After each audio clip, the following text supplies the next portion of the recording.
Good morning. Welcome to fourth session of Principles and Practice of Auditing subject. In this session, we will discuss advantages and disadvantages of auditing. First, let me take up advantages of auditing.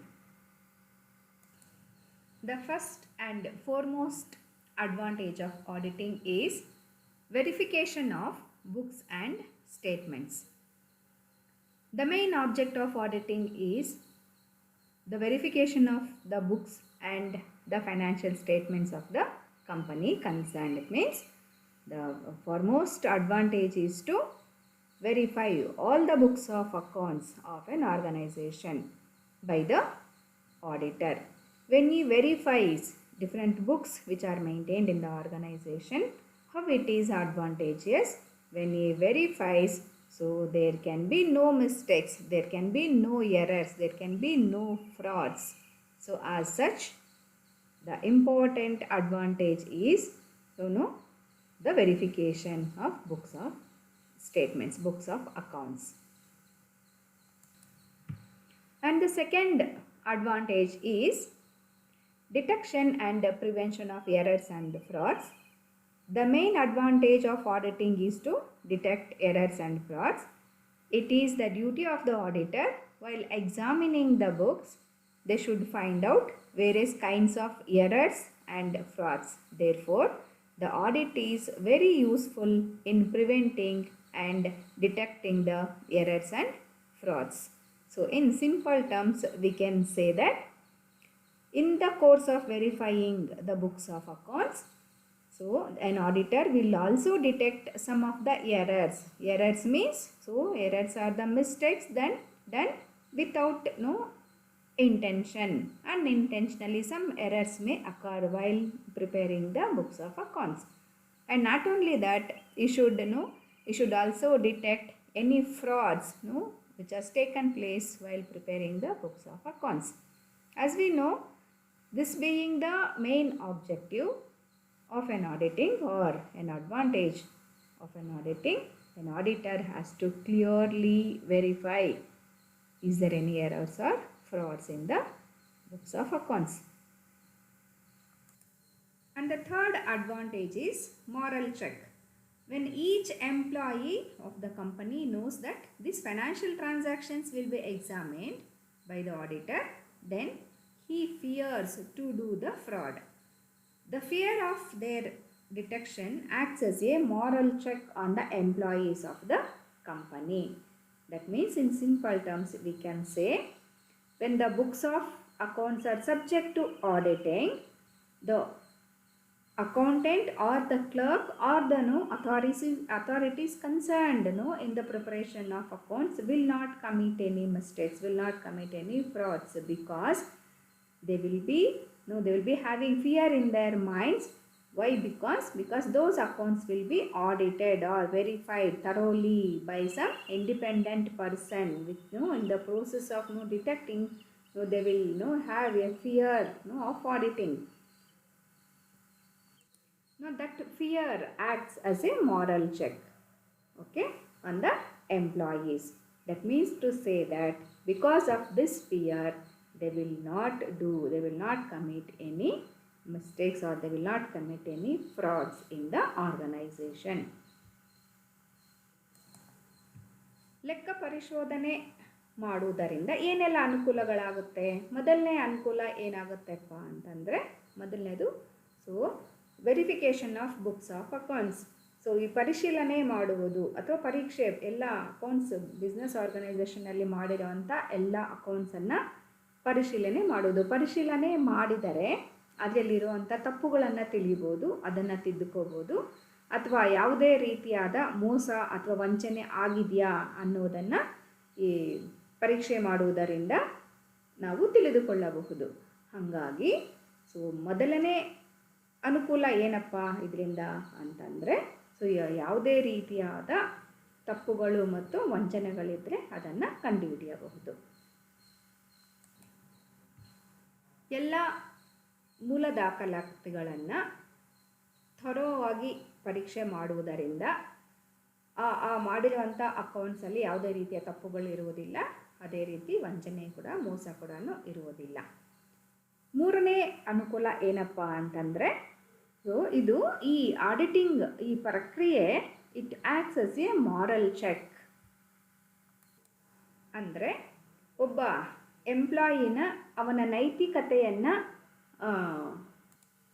ಪರಿಶೀಲನೆ ಮಾಡುವಂಥದ್ದಾಗಿರುತ್ತೆ. ಯಾಕಂದರೆ ಅವನೇನು ಅಕೌಂಟ್ಸನ್ನು ಮಾಡಿರ್ತಾನೆ business ಆರ್ಗನೈಸೇಷನಲ್ಲಿ, ಅದನ್ನು ಇನ್ನೊಬ್ಬರು ಬಂದು ಪರಿಶೋಧನೆ ಮಾಡ್ತಾರೆ ಅನ್ನೋದಾದರೆ, ಸೊ ಆ ವ್ಯಕ್ತಿ ಆ ಎಂಪ್ಲಾಯಿ ಯಾವುದೇ ರೀತಿ ಮಿಸ್ಟೇಕ್ಸನ್ನು ಮಾಡೋದಿಲ್ಲ. ಅವನಿಗೆ ಆ ಭಯ ಇರುತ್ತೆ, ಹೌದು ನಾನೀಗ ತಪ್ಪು ಮಾಡಿದ್ರೆ ಈ ತಪ್ಪನ್ನು ಇನ್ನೊಬ್ಬರು ಆಡಿಟರ್ ಬಂದು ಕಂಡುಹಿಡಿತಾರೆ ಅನ್ನುವ ಮನೋಭಾವ ಇರುತ್ತೆ. ಹಾಗಾಗಿ ಯಾವುದೇ ರೀತಿಯ ವಂಚನೆಯನ್ನು ಅವನು ಮಾಡೋದಿಲ್ಲ.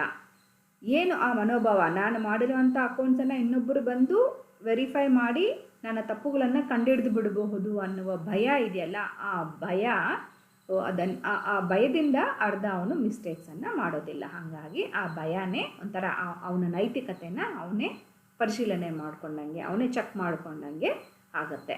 ಹಾಗಾಗಿ ಆಡಿಟಿಂಗ್ ಅದರಿಂದ ಏನೆಲ್ಲ ಅನುಕೂಲ ಆಗುತ್ತೆ ಅಂತಂದರೆ, ಆ ಭಯ ಯಾವ ಎಂಪ್ಲಾಯೀಸಲ್ಲಿ ಇರುತ್ತೋ ಆ ಎಂಪ್ಲಾಯೀಸು ಯಾವುದೇ ರೀತಿಯಾದ ವಂಚನೆಯನ್ನು ಮಾಡಲ್ಲ. ಅದು ಕೂಡ ಒಂದು ಅನುಕೂಲನೇ. And the fourth advantage is, so through auditing, so we can get an independent opinion. We know that auditing is very useful to obtain the independent opinion of the auditor about the business condition.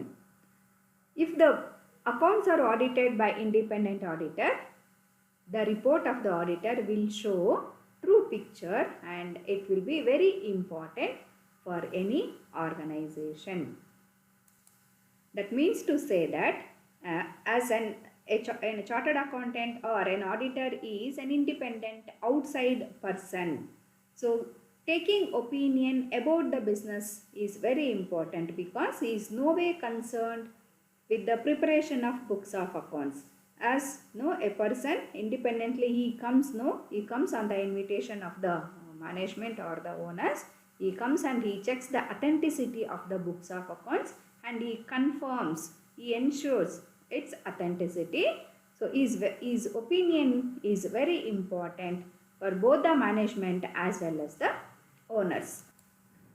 Fifth advantage of auditing is it protects the interest of the shareholder. Audit protects the interest of the shareholders. In the case of Giant Star Company, through audit, shareholders are assured that the accounts of the company are maintained properly and their interest will not suffer. As the main object of the auditing is to scientific examination of all the books of accounts and thorough verification of books of accounts and detection and prevention of frauds. As all these are ensured in the process of auditing, so all these acts by the auditor, definitely it protects the interest of the shareholders. When auditing is done in an organization, as the process of auditing involves thorough checking of each and every transaction in the organization, and after thorough checking, an auditor gives his opinion about the business organization. So as such, the owners or the shareholders will have a very good opinion on the books of accounts maintained by the management in that particular company. The sixth advantage is check on directors. Audit acts as a check upon the directors and precaution against fraud on the part of the management. As we know, one of the objectives of the auditing is to prevent and detect the errors and frauds. Definitely, this process will act as a check on the directors. So, irrespective of the designation in the organization, if anybody commits any kind of mistakes or any kind of frauds, definitely the auditor will detect it. So, he will act as a watchdog for all the transactions or for all the people, those who are there in the particular organization or in the management as such. So the advantage of this auditing is it acts as a check upon the directors, and against it takes a precaution against fraud on the part of the management. The next advantage is valuable advice. The auditor has expert knowledge about the accounts and finance problems, so he will be the right person to consult about these problems. That means to say that a qualified chartered accountant or a qualified auditor, he will have a thorough knowledge, expertise knowledge in the area of finance, and accounts. If an organization want to have any kind of guidance, suggestions for the problems, any kind of accounting problems or finance problems, definitely they can approach the auditor for his advice or for his suggestions as such. So even in the process of auditing, the auditor will also advise in the method of preparation of accounts or method of bookkeeping or method of valuing the stocks. So wherever the advice is necessary, he is the right person. He will guide them and he will show them the proper way of recording the books, not to make any kind of mistakes. Even after auditing, the company can approach the auditor for any kind of suggestions in the areas of accounts and finance problems. The next advantage is advantage for general public. Audited financial statements present the real position of the company before the general public. Keeping in view the position of a company, when one can decide upon on the investment, whether to invest in that organization or. That means to say that we, the general public, we can decide upon the investment in one particular company only on the basis of accounts audited by some auditor. That means, so whatever the accounts they reflect the profit or loss or the balance sheet picture, after auditing it will show the true and fair values of that particular company. Based on that only we the general public make a decision whether to invest in that company or not to invest in that particular company. The next advantage is it is useful for tax department. Assessment of tax becomes very easy job for the tax department. Keeping in view the audited accounts, they impose the taxes. That means assessment of tax by the tax department for any business organization. So this assessment process becomes easy because once that accounts are audited by the auditor, definitely those accounts will show the correct picture of profit, correct picture of all the transactions, correct picture of assets and liabilities. As such, assessment of tax for the profit made by that particular business organization, so it becomes very easy. Tax department people easily they can calculate, assess the tax liability of that particular business. The next advantage is correct information about business. Due to the fear of audit work, accounting always remains up to date and correct information is given to the members in time. As we discussed earlier, they will have fear in their mind about the mistakes or the frauds. So as such, they prepare accounts in correct manner. They will not do any kind of mistakes. As such, this fear of auditing definitely remains up to date, and the correct information is also given by the people in the organization to the auditor. The next advantage is proper supervision. Sometimes owner of the business cannot look after the business personally. No, in that case, audit acts as a check on employees and it saves the owner from the losses.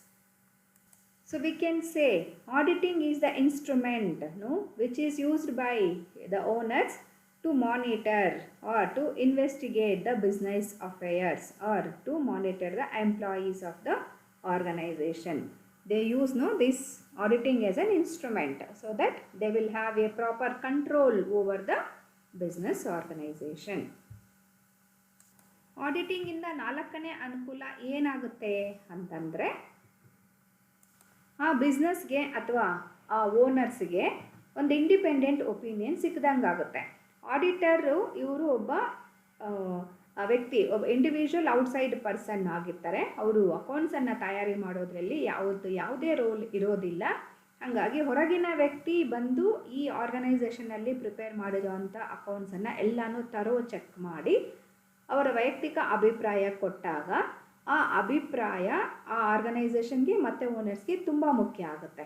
So ಹಾಗಾಗಿ ಇದು ಕೂಡ ಒಂದು auditing ಪ್ರಕ್ರಿಯೆ ಇನ್ನೊಂದು ಅನುಕೂಲ ಆಗಿದೆ.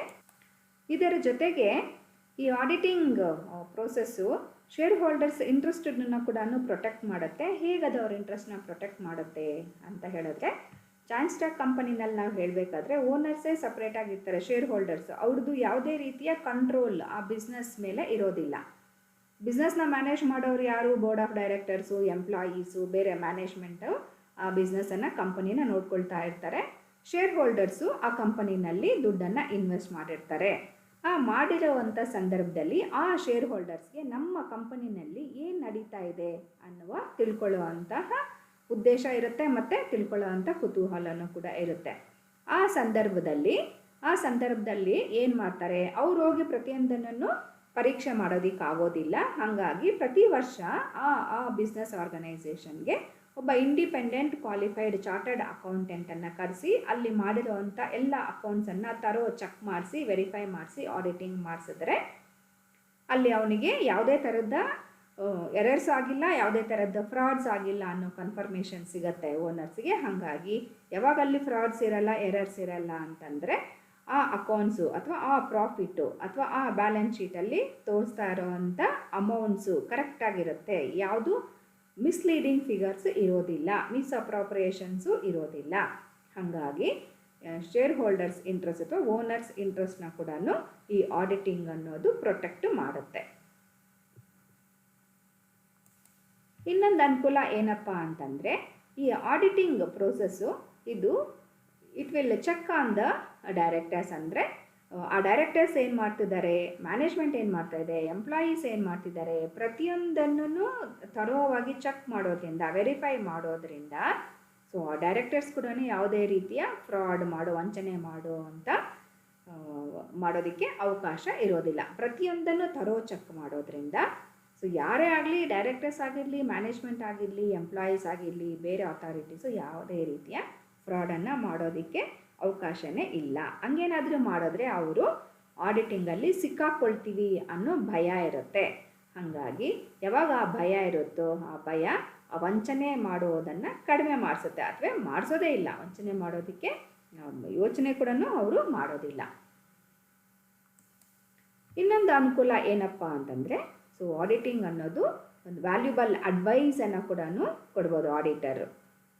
ಹೇಗೆ, ಯಾವ ಏರಿಯಾದಲ್ಲಿ? ಆಡಿಟರ್ಗೆ ತುಂಬ ಅಕೌಂಟ್ಸ್ ಮತ್ತು ಫೈನಾನ್ಸ್ ಏರಿಯಾಗಳಲ್ಲಿ ತುಂಬ ನಾಲೆಡ್ಜ್ ಇರುತ್ತೆ. ಹಾಗಾಗಿ ಆ method of preparation of accounts ಆಗಿರ್ಬೋದು, ಅಥವಾ ಬೇರೆ ಫೈನಾನ್ಸ್ ರಿಲೇಟೆಡ್ ಪ್ರಾಬ್ಲಮ್ಸಿಗಾಗಿರ್ಬೋದು, ಅಥವಾ ಮೇಕ್ ಆರ್ ಬೈ ಡಿಸಿಷನ್ಸಲ್ಲಿ ಆಗಿರ್ಬೋದು, ಇನ್ವೆಸ್ಟ್ಮೆಂಟ್ ಡಿಸಿಷನ್ಸಲ್ಲಿ ಆಗಿರ್ಬೋದು, ಯಾವುದೇ ರೀತಿಯ ಪ್ರಾಬ್ಲಮ್ಸ್ ಇದ್ದಾಗ ಸೊ ಆ ಕಂಪನಿನವರು ಯಾವುದೇ ಟೈಮಲ್ಲಿ ಆಡಿಟರ್ನ ಅಪ್ರೋಚ್ ಮಾಡಿ ಅವ್ರ ಕಡೆಯಿಂದ ಅವರ ಒಂದು ವ್ಯಾಲ್ಯೂಬಲ್ ಅಡ್ವೈಸನ್ನು ತಗೊಳ್ಬೋದು.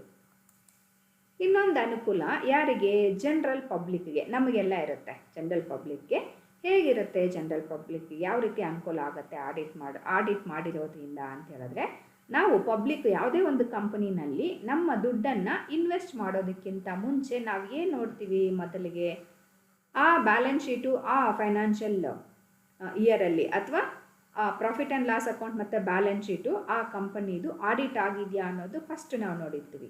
ಆಡಿಟ್ ಆಗಿದೆ ಅಂದಿದ ತಕ್ಷಣ ಅದರಲ್ಲಿ ನಮಗೇನು ನಂಬಿಕೆ ಬರುತ್ತೆ, ಒಂದು ಸತಿ ಆ ಬುಕ್ಸ್ ಆಫ್ ಅಕೌಂಟ್ಸ್ ಆಡಿಟ್ ಆಗಿದ್ರೆ ಅದರಲ್ಲಿ ಯಾವುದೇ ರೀತಿಯ ಫ್ರಾಡ್ಸು ಇರೋದಿಲ್ಲ, ಯಾವುದೇ ರೀತಿ ಎರರ್ಸು ಇರೋದಿಲ್ಲ, ಕರೆಕ್ಟಾಗಿರುತ್ತೆ ಅನ್ನುವ ಆ ಕಾನ್ಫಿಡೆನ್ಸ್ ನಮ್ಮ ಮೈಂಡಿಗೆ ಬರುತ್ತೆ. ಯಾವಾಗ ನಮ್ಗೆ ಆ ನಂಬಿಕೆ ಬರುತ್ತೋ ನಾವು ಅವಾಗ ಏನು ಮಾಡ್ತೀವಿ, ಆ ಕಂಪನಿನಲ್ಲಿ ದುಡ್ಡನ್ನು ಇನ್ವೆಸ್ಟ್ ಮಾಡ್ಬೋದಾ ಅಥವಾ ಬೇಡವಾ ಅನ್ನೋದು ನಿರ್ಧಾರ ಮಾಡ್ಕೊಳ್ತೀವಿ. ಆ ನಿರ್ಧಾರ ಮಾಡ್ಕೊಳ್ಳೋದಕ್ಕೆ ಈ ಆಡಿಟೆಡ್ ಅಕೌಂಟ್ಸ್ ನಮಗೆ ಜನರಲ್ ಪಬ್ಲಿಕ್ಗೆ ಹೆಲ್ಪ್ ಮಾಡುತ್ತೆ. ಇನ್ನೊಂದು ಅನುಕೂಲ, ಟ್ಯಾಕ್ಸ್ ಡಿಪಾರ್ಟ್ಮೆಂಟಿಗೆ ಕೂಡ ಆಡಿಟಿಂಗಿಂದ ತುಂಬ ಅನುಕೂಲ ಆಗುತ್ತೆ. ಹೇಗೆ ಅನುಕೂಲ ಆಗುತ್ತಪ್ಪ ಅಂತಂದರೆ, ಪ್ರತಿಯೊಂದು ಕಂಪನಿನವರು ಟ್ಯಾಕ್ಸ್ ಕಟ್ಟಬೇಕಾಗತ್ತೆ. ಟ್ಯಾಕ್ಸ್ ಅಥಾರಿಟೀಸ್ಗೆ ಎಷ್ಟು ಅಮೌಂಟ್ ಅವರು ಟ್ಯಾಕ್ಸ್ ಕಟ್ಟಬೇಕು ಅಂತ ಕ್ಯಾಲ್ಕುಲೇಟ್ ಮಾಡೋದಕ್ಕೆ ಅಥವಾ ಅಸೆಸ್ಮೆಂಟ್ ಮಾಡೋದಕ್ಕೆ ಟ್ಯಾಕ್ಸ್ ಡಿಪಾರ್ಟ್ಮೆಂಟ್ಗೆ ಹೆಲ್ಪ್ ಆಗುತ್ತೆ.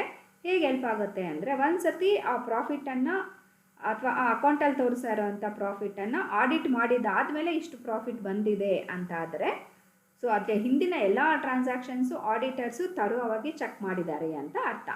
ಸೊ ಹಾಗಾಗಿ ಆ ಪ್ರಾಫಿಟಲ್ಲಿ ಯಾವುದೇ ರೀತಿಯ ಸುಳ್ಳುಗಳಿಲ್ಲ ಅನ್ನೋದು ಕನ್ಫರ್ಮ್ ಆಗುತ್ತೆ ಟ್ಯಾಕ್ಸ್ ಡಿಪಾರ್ಟ್ಮೆಂಟ್ ಅವ್ರಿಗೆ. ಹಂಗಾಗಿ ಅವರು ಈಸಿಯಾಗಿ ಅಂಥ ಕಂಪನಿ ಮೇಲೆ ಎಷ್ಟು ಟ್ಯಾಕ್ಸ್ ಕಟ್ಬೋದು, ಟ್ಯಾಕ್ಸ್ ಲಯಬಿಲಿಟಿ ಅವ್ರದ್ದು ಎಷ್ಟು ಅನ್ನೋದನ್ನು ಅವರು ಈಸಿಯಾಗಿ ಕ್ಯಾಲ್ಕುಲೇಟ್ ಮಾಡ್ಬೋದು.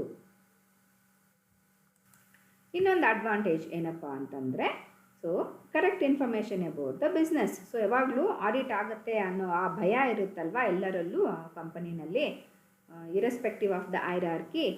ಹಾಗಾಗಿ ಯಾವಾಗಲೂ ಆ ಭಯ ಇರೋದ್ರಿಂದ ಅಕೌಂಟ್ಸ್ ಮಾಡೋ ಸಂದರ್ಭದಲ್ಲೇ ತಪ್ಪುಗಳು ಮಾಡೋದಿಲ್ಲ, ಅಥವಾ ವಂಚನೆ ಮಾಡೋದಕ್ಕೆ ಕೂಡ ಅವರು ಯೋಚನೆ 2-3 ಸತಿ ಯೋಚನೆ ಮಾಡ್ತಾರೆ. ಹೌದು, ನಾವೀಗ ಮಾಡಿದ್ರೆ ನಾಳೆ ಸಿಕ್ಕಾಕೊಳ್ತೀವ ಅನ್ನೋ ಭಯ ಇರುತ್ತೆ. ಹಾಗಾಗಿ ಯಾವುದೇ ರೀತಿ ವಂಚನೆ ಮಾಡೋದಿಲ್ಲ, ಯಾವುದೇ ರೀತಿ ತಪ್ಪುಗಳನ್ನು ಕೂಡ ಮಾಡೋದಿಲ್ಲ. ಫ್ರಮ್ ಡೇ 1 ಮೊದಲಿಂದಾನೇ ಅವರು ಅಕೌಂಟ್ಸನ್ನು ಸರಿಯಾಗಿ ಮಾಡ್ಕೊಂಡು ಹೋಗೋ ರೀತಿಯಲ್ಲೇ ಮಾಡ್ತಿರ್ತಾರೆ. ಎಲ್ಲೂ ತಪ್ಪುಗಳು ಮಾಡೋದಕ್ಕೆ ಅವಕಾಶನೇ ಕೊಡೋದಿಲ್ಲ. ಹಾಗಾಗಿ ಯಾವಾಗ್ಲೂ ಇದು ಆಡಿಟಿಂಗ್ ಅನ್ನೋ ಕಾನ್ಸೆಪ್ಟು ಯಾವಾಗ್ಲೂ which ensures the correctness in the business organisation. ಇನ್ನೊಂದು ಅನುಕೂಲ ಏನಪ್ಪ ಅಂತಂದರೆ, ಪ್ರಾಪರ್ ಸೂಪರ್ವಿಷನ್. ಸೊ ಯಾರು ಓನರ್ಸ್ ಎಲ್ಲೋ ಇರ್ತಾರೆ ಪಾಪ, ಶೇರ್ ಹೋಲ್ಡರ್ಸು, ಅವರು ಪ್ರತಿಯೊಂದನ್ನು ಮಾನಿಟರ್ ಮಾಡಿ ಸೂಪರ್ವೈಸ್ ಮಾಡೋಕ್ಕಾಗಲ್ಲ. ಹಾಗಾಗಿ ಈ ಆಡಿಟರ್ ಅವ್ರನ್ನ ವರ್ಷಕ್ಕೊಂದು ಸತಿ ಇಂಡಿಪೆಂಡೆಂಟ್ ಆಡಿಟರ್ನ ಕಳಿಸ್ಬಿಟ್ರೆ ಸಾಕು, ವರ್ಷದ ಪೂರ್ತಿ ಏನೇನಾಗಿದೆ ಎಲ್ಲನೂ ಅವರು ಈಸಿಯಾಗಿ ಸೂಪರ್ವೈಸ್ ಮಾಡ್ತಾರೆ. ಯಾಕಂದರೆ ಅವ್ರ ಕೆಲಸನೇ ಅದಾಗಿರುತ್ತೆ. ಅವ್ರಿಗೆ ಗೊತ್ತಾಗುತ್ತೆ ಎಲ್ಲೆಲ್ಲಿ ಏನೇನು ಮಿಸ್ಟೇಕ್ಸ್ ಆಗಿದೆ, ಎಲ್ಲೆಲ್ಲಿ ಫ್ರಾಡ್ಸ್ ಆಗಿದೆ, ಎಲ್ಲೆಲ್ಲಿ ಎರರ್ಸ್ ಆಗಿದೆ ಅನ್ನೋದು ನೀಟಾಗಿ ಗೊತ್ತಾಗುತ್ತೆ. ಡೀಟೇಲ್ಡಾಗಿ ತರೋ ಚೆಕ್ಕಿಂಗ್ ಮಾಡೋದ್ರಿಂದ ಎಲ್ಲ ಪ್ರತಿಯೊಂದು ವೋಚರಿಂದ ಹಿಡಿದು ಫಿಸಿಕಲ್ ವೆರಿಫಿಕೇಷನ್ ಆಫ್ ದ ಸ್ಟಾಕ್ವರೆಗೂ ಎಲ್ಲ ವೋಚರ್ಸು, ಇನ್ವಾಯ್ಸಸ್ಸು, ಪೇಮೆಂಟ್ಸು, ಚೆಕ್ಸು, ಆನ್ಲೈನ್ ಪೇಮೆಂಟ್ಸು ಎಲ್ಲದನ್ನು ಡೀಟೇಲ್ಡಾಗಿ ವೆರಿಫೈ ಮಾಡ್ತಾರೆ. ಎಲ್ಲಾದರೂ ಡೌಟ್ ಬಂದಾಗ ಎಕ್ಸ್ಪ್ಲನೇಷನ್ ತೊಗೊಳ್ತಾರೆ, ಯಾರು ಸಂಬಂಧಪಟ್ಟವ್ರ ಹತ್ರ ಎಕ್ಸ್ಪ್ಲನೇಷನ್ ತೊಗೊಳ್ತಿರ್ತಾರೆ. ಹಾಗಾಗಿ ಸೊ ಈ ಆಡಿಟಿಂಗಿಂದ entire business affairs will be monitored or supervised properly.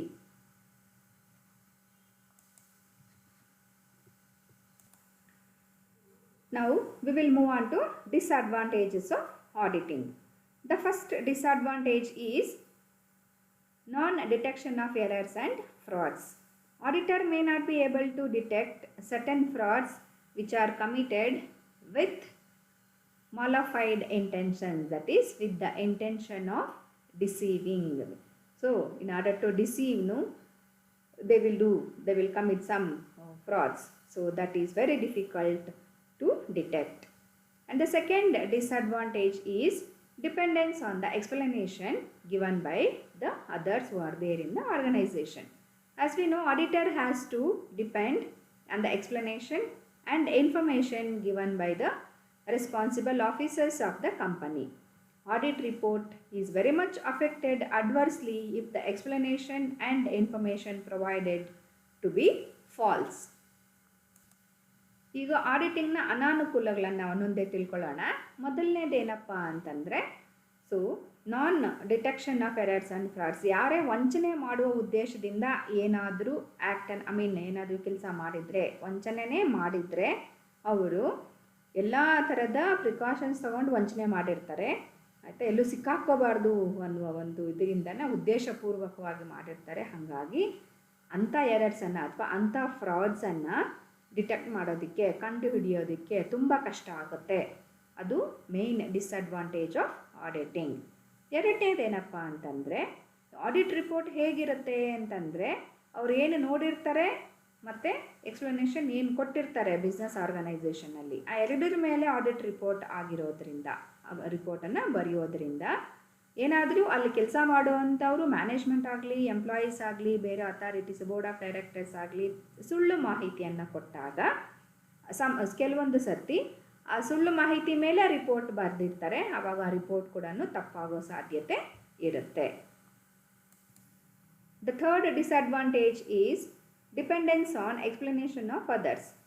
Auditor has to rely on the views or opinions given by different experts like lawyers, engineers, architects, etc. He cannot be an expert in all the fields.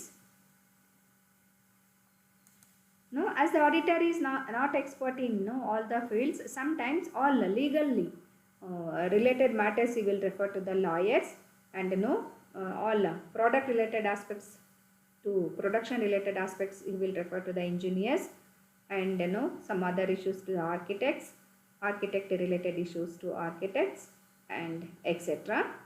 So as such, whatever he takes final conclusion, it is based on the views and opinions represented or told by these experts. As such, whatever he mentions in his report, it is not his own opinion. So this is the collective opinion of all these experts. And the other disadvantage is conflict with others. Auditor may have difference of opinion with the accountants, management, engineers, etc. In such a case, personal judgment plays an important role. It differs from person to person. ಇನ್ನೊಂದು ಅನಾನುಕೂಲ ಏನಪ್ಪ ಅಂತಂದರೆ, auditor ಪ್ರತಿಯೊಂದು ಕ್ಷೇತ್ರದಲ್ಲೂ ಅವನಿಗೆ ಒಂದು expertise knowledge ಇರೋದಿಲ್ಲ. ಹಾಗಾಗಿ ಯಾವುದೇ ಕಾನೂನಾತ್ಮಕ ವಿಷಯಗಳನ್ನು ಲಾಯರ್ಸ್ಗೆ ರೆಫರ್ ಮಾಡ್ತಾರೆ. ಆಮೇಲೆ ಯಾವುದೆಲ್ಲ ಪ್ರೊಡಕ್ಷನ್ ರಿಲೇಟೆಡ್ ಇಶ್ಯೂಸ್ ಎಲ್ಲನೂ ಇಂಜಿನಿಯರ್ಸ್ಗೆ, ಅಥವಾ ಇಂಟೀರಿಯರ್ಸು ಬೇರೆ ಆರ್ಕಿಟೆಕ್ಟಿಗೆ ರಿಲೇಟ್ ಆಗಿರೋವಂಥ ಇಶ್ಯೂಸ್ ಎಲ್ಲನೂ ಆರ್ಕಿಟೆಕ್ಟ್ಸ್ಗೆ ರೆಫರ್ ಮಾಡೋದ್ರಿಂದ ಅವ್ರು ಏನೆಲ್ಲ ಒಪಿನಿಯನ್ಸ್ ಕೊಟ್ಟಿರ್ತಾರೋ ಅದ್ರ ಮೇಲೆ ಇವರು ಅಸೆಸ್ ಮಾಡ್ತಿರ್ತಾರೆ, ಅದ್ರ ಮೇಲೆ ಇವರು ರಿಪೋರ್ಟನ್ನು ಬರೀತಾರೆ. ಹಾಗಾಗಿ ಇವರು ಮಾಡುವಂಥ ಅಥವಾ ಇವ್ರು ಬರೆಯುವಂಥ ರಿಪೋರ್ಟಲ್ಲಿ ಇವರ ವ್ಯೂಸೇ ಇರೋದಿಲ್ಲ, ಬೇರೆಯವ್ರ ವ್ಯೂಸ್ ಕೂಡ ಇರುತ್ತೆ.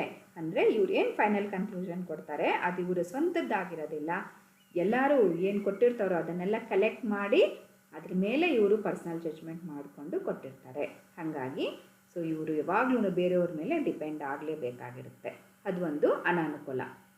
ಇನ್ನೊಂದೇನಪ್ಪ ಅಂತಂದರೆ, the auditing may lead to conflict with others. ಆಯಿತಾ, ಏನಂದರೆ ಆಡಿಟ್ ಮಾಡುವಾಗ ಯಾವಾಗಲೂ ಒಂದು ಆರ್ಗನೈಸೇಷನಲ್ಲಿ ಮಿಸ್ಅಂಡರ್ಸ್ಟ್ಯಾಂಡಿಂಗ್ ಬರುತ್ತೆ ಅಥವಾ ಡಿಫ್ರೆನ್ಸ್ ಆಫ್ ಒಪಿನಿಯನ್ ಬರುತ್ತೆ. ಏನು, ಆಡಿಟರು ಇದು ತಪ್ಪು ಅಂತಾರೆ, ಅಕೌಂಟೆಂಟು ಇಲ್ಲ ನಾನು ಮಾಡಿದ್ದು ಸರಿ ಅಂತ. ಹೀಗಾಗಿ ಅಲ್ಲಿ ಇಗೋ ಕ್ಲಾಶಸ್ ಆಗುತ್ತೆ, ಯಾವಾಗಲೂ ಡಿಫ್ರೆನ್ಸ್ ಆಫ್ ಒಪಿನಿಯನ್ಸು ಬರುತ್ತೆ. ಮ್ಯಾನೇಜ್ಮೆಂಟ್ ಆಗಿರ್ಬೋದು, ಇಂಜಿನಿಯರ್ಸ್ ಆಗಿರ್ಬೋದು, ಯಾವಾಗಲೂ ಅವರು ನಾವು ಮಾಡಿದ್ರೆ ಸರಿ ಅಂತ ಅವರು ವಾದ ಮಾಡ್ತಿರ್ತಾರೆ, ಆ ಥರ ಮಾಡಬಾರ್ದಾಗಿತ್ತು ಅಂತ ಇವರು ಆಡಿಟರ್ ಹೇಳ್ತಿರ್ತಾರೆ. ಹಾಗಾಗಿ ಅಂಥ ಸಂದರ್ಭಗಳಲ್ಲಿ ಏನಾಗುತ್ತೆ ಅಂತಂದರೆ ಆ ಪರ್ಸ್ನಲ್ ಜಡ್ಜ್ಮೆಂಟ್ ಹೇಗೆ ಮಾಡ್ತಾರೆ ಆಡಿಟರು ಅನ್ನೋದ್ರ ಮೇಲೆ ಡಿಪೆಂಡ್ ಆಗುತ್ತೆ. ಕೆಲವೊಬ್ರು ಆಡಿಟರ್ಸು ಅವ್ರು ಏನು ಹೇಳ್ತಾರೋ, ಎಂಪ್ಲಾಯೀಸ್ ಆಗಿರ್ಬೋದು, ಮ್ಯಾನೇಜರ್ಸ್ ಆಗಿರ್ಬೋದು, ಅಥವಾ ಬೇರೆ ಬೋರ್ಡ್ ಆಫ್ ಡೈರೆಕ್ಟರ್ಸ್ ಆಗಿರ್ಬೋದು, ಅವ್ರು ಏನು ಹೇಳ್ತಾರೋ ಅದರಿಂದ ಕನ್ವಿನ್ಸ್ ಆಗಿಬಿಡ್ತಾರೆ. ಆ ಕನ್ವಿನ್ಸ್ ಆದಾಗ ಏನಾಗುತ್ತೆ, ಆವಾಗ ಶೇರ್ ಹೋಲ್ಡರ್ಸು ಇಂಟ್ರೆಸ್ಟನ್ನು ಪ್ರೊಟೆಕ್ಟ್ ಮಾಡೋದಕ್ಕೆ ಆಗೋದಿಲ್ಲ. ಹಾಗಾಗಿ ಇವರು ಪರ್ಸ್ನಲ್ ಜಡ್ಜ್ಮೆಂಟ್ ಹೇಗೆ ಮಾಡ್ತಾರೆ, ಒಂದೊಂದು ಸತಿ ಇಲ್ಲ ನೀವು ಹೇಳೋದು ತಪ್ಪು ಅಂತನಾದರೂ ವಾದ ಮಾಡಿ ಕರೆಕ್ಟ್ ಜಡ್ಜ್ಮೆಂಟನ್ನು ಮಾಡಬಹುದು, ಅಥವಾ ಇವರೇ ಇಂಡಿಪೆಂಡೆಂಟ್ ಡಿಸಿಷನ್ನು ತಗೊಂಡು ಏನು ಮಾಡಿದ್ರೆ ಅವರು ಎರಡನ್ನೂ ರಿಪೋರ್ಟಲ್ಲಿ ಮೆನ್ಷನ್ ಮಾಡೋದ್ರಿಂದ ಯಾವಾಗಲೂ ಇವರು ಯಾವಾಗ ವಾದ ಮಾಡೋಕ್ಕೆ ಹೋಗ್ತಾರೆ ಅವಾಗೆಲ್ಲನೂ ಅಲ್ಲಿ ಡಿಫ್ರೆನ್ಸ್ ಆಫ್ ಒಪಿನಿಯನ್ ಆಗುತ್ತೆ, ಆವಾಗ ಇಬ್ಬರ ಮಧ್ಯೆ ಕಾನ್ಫ್ಲಿಕ್ಟ್ ಆಗುತ್ತೆ, ಅಥವಾ ಒಳ ಜಗಳಗಳು ಅಂತ ಕೂಡ ಕೆಲವೊಂದು ಸತಿ ಹೇಳ್ತೀವಿ, ಅವೆಲ್ಲನೂ ಶುರು ಆಗ್ತವೆ. The fifth disadvantage is corrupt practices to influence the auditors. The management may use corrupt practices to influence the auditors and get a favorable report about the state of affairs of the organization. Then the sixth advantage is no assurance. That means auditor cannot give any assurances about the future profitability and prospects of the company. And the seventh disadvantage is inherent limitations of the financial statements. That means Financial statements do not reflect current values of the assets and liabilities. Many times are based on personal judgment of the owners. Certain non-monetary facts cannot be measured. Audited statements due to these limitations cannot exhibit true position.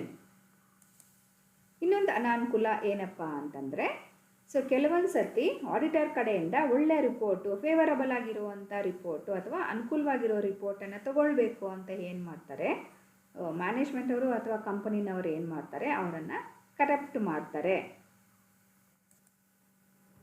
ಮಾಡ್ತಾರೆ ಅಥವಾ ಲಂಚ ಕೊಡ್ತಾರೆ. ಲಂಚ ಕೊಟ್ಟು ಒಳ್ಳೆ ರಿಪೋರ್ಟನ್ನು ತಗೊಳ್ಳೋದಕ್ಕೆ ಪ್ರಯತ್ನ ಪಡ್ತಾರೆ. ಆ ಥರ ಲಂಚ ತಗೊಂಡು ಕೊಟ್ಟಂಥ ರಿಪೋರ್ಟು ಮತ್ತು ಅದು that will not show the true and fair values.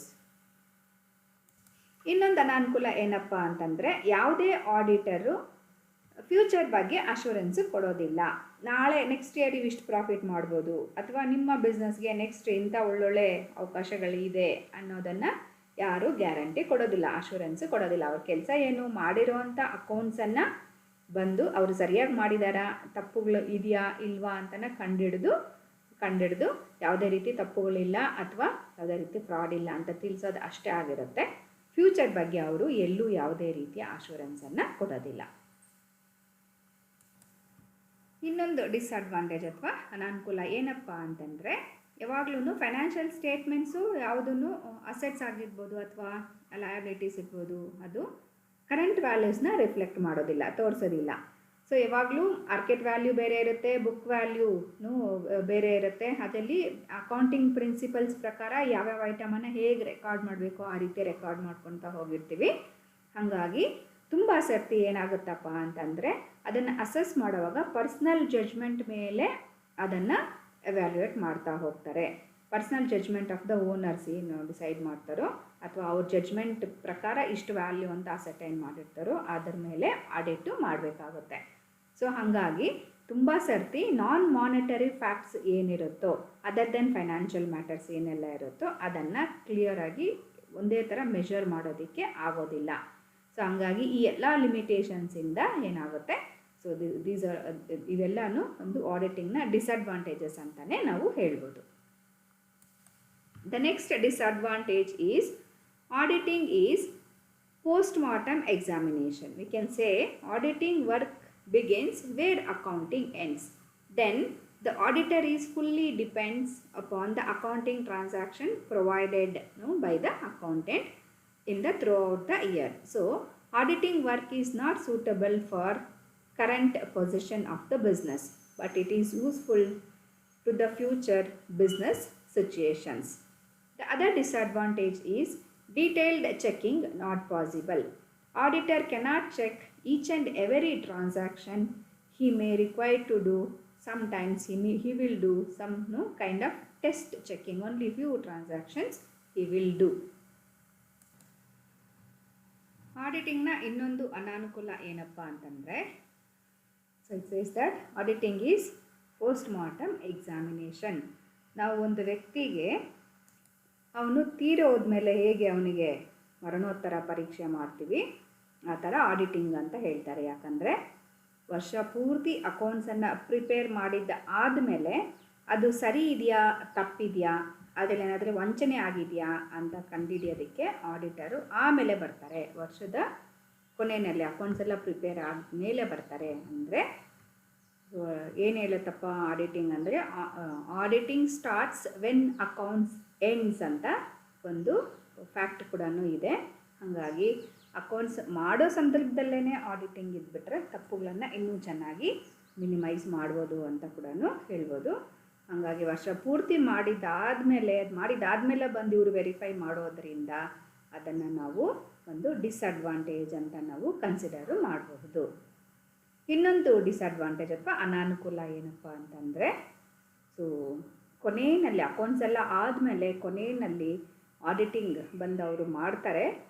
ಆ ಟೈಮಲ್ಲಿ ಅವ್ರಿಗೆ ಎಷ್ಟು ಟೈಮ್ ಕೊಟ್ಟಿರ್ತಾರೋ ಅಷ್ಟು ಟೈಮ್ ಒಳಗಡೆ ಪ್ರತಿಯೊಂದು ಟ್ರಾನ್ಸಾಕ್ಷನನ್ನು, ಪ್ರತಿಯೊಂದು ಎಂಟ್ರಿನ ಅವರು ಡೀಟೇಲ್ಡ್ ಚೆಕ್ಕಿಂಗ್ ಮಾಡೋದಕ್ಕೆ ಸಾಧ್ಯ ಇರೋದಿಲ್ಲ.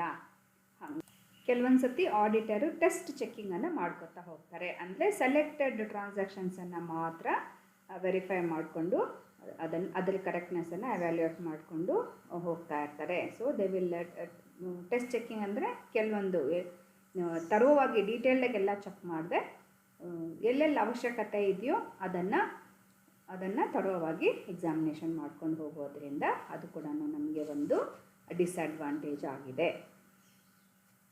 ಸೊ ಈಗ ಎಲ್ಲನೂ ಡಿಸ್ಅಡ್ವಾಂಟೇಜಸ್ಸು ಅಡ್ವಾಂಟೇಜಸ್ ಬಹುಶಃ ಎಲ್ಲನೂ ಅರ್ಥ ಆಗಿದೆ ಅಂತ ತಿಳ್ಕೊಂಡಿದ್ದೀನಿ. I think you have understood both the advantages and disadvantages of auditing. So remaining things let me explain in the next session. Thank you very much.